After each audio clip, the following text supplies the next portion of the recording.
In this video, I'm going to show you how you can enable the Developer tab in Word for Mac. You're going to want to turn this on so that you can access the Legacy Tool form fields. Simply go up to Word, click on Preferences, and from there, click on Ribbon and Toolbar. Scroll down till you see the Developer tab, check it, and click Save.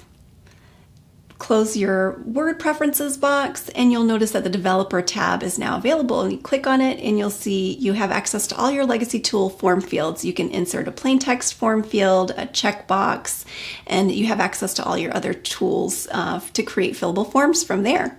Be sure and give this video a like, a thumbs up. You can subscribe to my channel and click the bell to receive a notification every time I post a new video. Be sure and visit my website, SharonSmithHR.com. If you have any questions, be sure and leave them in the comment section below the video.